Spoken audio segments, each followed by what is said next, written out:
Halo semuanya, apa kabarnya nih? Semoga kita semua dalam keadaan sehat ya. Nah, kali ini kita akan melakukan podcast dan yang menjadi topik podcast kita pada kesempatan kali ini adalah pentingnya toleransi antar umat beragama. Oke, terima kasih kepada teman-teman yang sudah bersedia menjadi narasumber pada podcast kita kali ini. Dan langsung saja tanpa berlama-lama, ini dia podcast pentingnya toleransi antar umat beragama. Oleh pengertian toleransi menurut Naila dan Kori. Dari yang saya baca, toleransi memberikan makna yang sangat luas. Toleransi merupakan sikap atau perilaku seseorang yang menghargai berbagai macam perbedaan. Perbedaan yang dimaksud bisa berupa perbedaan perilaku, agama, ataupun budaya. Ini merupakan pengertian toleransi menurut ahli Johann Effendi. Dari buku Yahudi Tuhan dan Sejarah, karya Max Isaac Diamond, pengertian toleransi adalah sikap untuk mengakui perdamaian dan tidak menyimpang dari norma-norma yang diakui dan berlaku. Bisa langsung saja kita ke pertanyaan pertama. Akhir-akhir ini kita mendengar berita bahwa Menteri Agama bandingkan tua masjid dengan gonggongan anjing. Mungkin boleh dari Rati gimana tanggapannya terkait berita tersebut? Ya, jadi sebenarnya Bapak Menteri Agama kita, yaitu Yakut Koilel Komas, hanya ingin menyampaikan soal aturan penggunaan toa masjid dan musola. Karena itu dikeluarkan surat edaran Menteri Agama nomor 5 tahun 2022.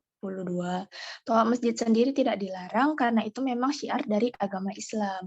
Tapi yang ingin disampaikan beliau adalah volume suara itu maksimal hanya 100 desibel. Dan juga waktu penggunaan harus disesuaikan di setiap waktu sebelum azan. Aturan ini sebenarnya dibuat untuk meningkatkan rasa harmonis di lingkungan sekitar kita.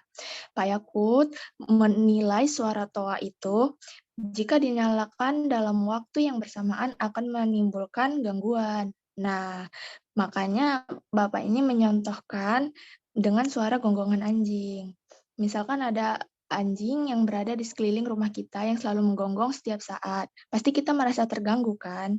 Jadi sebenarnya ini kita memahami maksud dari Bapak Menteri ini. Dia hanya meminta kita untuk suara toa itu diatur waktunya. Jadi niat syiar tidak menimbulkan gangguan di masyarakat dan juga toleransi antar umat beragama akan terus tentram dan aman di masyarakat. Begitu, Julhana. Langsung ke pertanyaan yang kedua, bagaimana cara generasi milenial untuk toleransi beragama? Mungkin boleh tanggapan.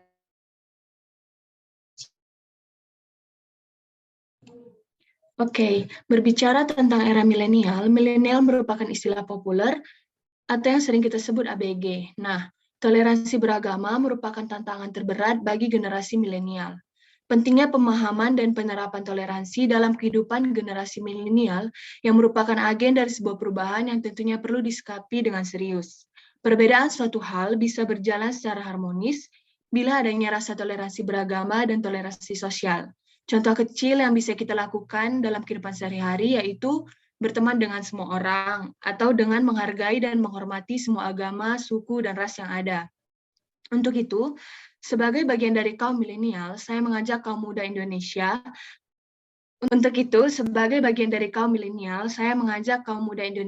untuk membangun interaksi yang baik dan intensif.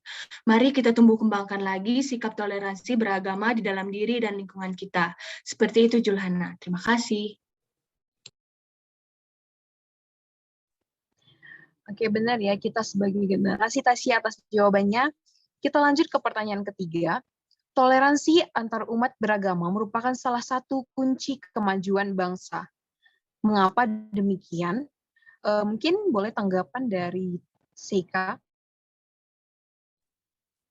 Baik, Julhana. Toleransi antar umat beragama menjadi salah satu kunci dari kemajuan bangsa karena toleransi bisa meningkatkan rasa persatuan dan kesatuan yang akan menjadi modal penting untuk membangun bangsa Indonesia ke depannya. Karena ketika ada toleransi, tentu perdamaian akan selalu ada di Indonesia. Misalnya nih, sebentar lagi umat Muslim akan merayakan Hari Raya Idul Fitri. Para tamu yang datang saat open house bukan hanya para Muslim, tetapi juga tetangga dan rekan kerja yang memiliki keyakinan lain. Nah, toleransi seperti inilah yang akan jadi modal besar untuk memajukan bangsa Indonesia ke depannya. Karena jika umat kompak bersatu, walaupun keyakinannya berbeda, maka akan bahu-membahu dalam membangun Indonesia. Contohnya, ketika ada bencana banjir di suatu tempat, mereka kompak membawa donasi serta membantu evakuasi, tanpa harus bertanya, agamamu apa? Nah, jadi kesimpulannya bahwa ketika semua warga negara Indonesia bersatu, tanpa membeda-bedakan keyakinannya, maka akan saling kompak dalam memajukan Indonesia. Misalnya dengan membuat perusahaan dengan sistem kerjasama dengan beberapa investor yang memiliki keyakinan berbeda. Tetapi mereka tidak memperlakukannya karena perbedaan bukanlah halangan untuk saling percaya dalam bidang entrepreneur. Mungkin seperti itu, Julhana. Terima kasih. Lanjut ke pertanyaan yang bukan dari agama. Apakah pernyataan tersebut benar? Mungkin boleh jawaban dari Yulia. Bisa dikatakan pernyataan tersebut benar. Hal ditegaskan oleh para pemuka agama berikut. Menurut Wakil Ketua Umum Dewan Masjid Indonesia, Haji Syafruddin, konflik agama tidak pernah terjadi di Indonesia. Agama hanya dikambing hitamkan. Konflik yang terjadi itu cuma untuk kepentingan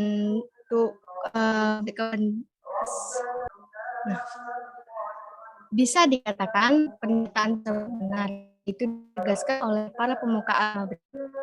Menurut Wakil Ketua Umum Dewan Masjid Indonesia, Haji Syafruddin, konflik agama tidak pernah terjadi di Indonesia. Agama hanya dikambing hitamkan. Konflik yang terjadi hanyalah konflik kepentingan yang mencantum nama agama. Berikutnya ada tokoh Hindu dan guru besar pertanian di Universitas Udayana menegaskan bahwa dalam Hindu, toleransi dan kerukunan merupakan jiwa dalam sejarah kelahiran Hindu. Selanjutnya, Biksu Nyana Bandu juga menambahkan, jangan sampai umat Buddha merasa paling hebat, sebab pilar Asoka mengajarkan agar umat Buddha tidak boleh mencela agama lain. Yang terakhir ada dari tokoh Kristen Romo FX Wahyu Triwibowo, turut mengatakan, bahwasanya iman kepada Tuhan adalah untuk mempersatukan manusia, bukan untuk memisahkan manusia dari tatanan sosial yang ada. Begitu kira-kira Julhan. Selanjutnya kita ke pertanyaan kelima yang sekaligus akan menjadi pertanyaan terakhir pada podcast kita kali ini. Dan pertanyaannya adalah, bagaimana cara mengatasi konflik kerukunan beragama yang sering terjadi di masyarakat kita? Boleh dong tanggapan dari Khatimatul Husna. Baik, terima kasih Julhana. Nah, pertanyaan ini sangat menarik gitu. Nah, mengenai masalah ini sudah tidak asing lagi di telinga kita maupun di Indonesia. Kerap terjadi konflik keagamaan yang disebabkan karena perbedaan pendapat setiap orang atau perbedaan kubu tertentu, begitu. Setiap agama pasti memiliki cara beribadahnya yang berbeda-beda. Akan tetapi perbedaan ini yang nantinya akan disatukan menjadi Pancasila. Akan tetapi seringkali masih terjadi konflik antar umat beragama. Hal itu terjadi karena kita memahami nilai-nilai yang terkandung dalam Pancasila. Yang sebenarnya semua itu adalah hal yang wajar, tinggal bagaimana kita cara menyikapi hal tersebut. Nah, bagaimana sih cara kita mengupayakan agar masalah-masalah kerukunan beragama ini tidak terjadi lagi? Ada 3 hal yang harus kita lakukan. Yang pertama, masyarakat harus mempunyai rasa kehormatan antara agama satu dengan yang lainnya. Kedua, masyarakat harus mempererat tali persaudaraan atau persahabatan dan berusaha mengenal lebih jauh antara satu dengan yang lainnya. Dan yang ketiga, masyarakat harus memiliki kesadaran bahwa setiap agama yang dianut masyarakat memiliki misi kedamaian masing-masing. Itu saja sih dari saya, Julhana. Terima kasih. Sebelum kita menutup podcast kita, kita mendengarkan pesan dari Feren dan juga Riyaldi. Gimana nih pesan yang mau disampaikan terkait arti penting dari toleransi? Boleh dari Feren terlebih. Baik, keberagaman dalam beragama merupakan sebuah kenyataan yang tidak dapat dihindari. Kunci kemajuan bangsa terletak pada bagaimana kita sebagai generasi penerus bangsa menjunjung tinggi toleransi, mengakui sekaligus menghormati agama lain tanpa membeda-bedakan. Ini dapat diwujudkan dengan bertindak sesuai dengan ajaran agama masing-masing agar kita dapat meningkatkan keimanan kita. Jika iman kita sudah kuat, maka kita akan terbiasa untuk melakukan hal-hal baik dalam kehidupan, sehingga toleransi di antara umat beragama pun menjadi semakin kuat. Sekian dari saya, terima kasih. Pesan yang dapat saya kutip pada podcast kita kali ini yaitu toleransi tidak mengartikan kurangnya komitmen pada kepercayaan, melainkan hal ini untuk mengutuk penindasan dan penganiayaan terhadap orang lain. Tidak penting apapun agama atau sukumu. Kalau kamu bisa melakukan sesuatu yang baik untuk semua orang, maka orang tidak akan pernah bertanya apa agamamu. Sehingga toleransi dalam keberagaman adalah kekuatan kita untuk menciptakan persatuan dan kesatuan bangsa ini.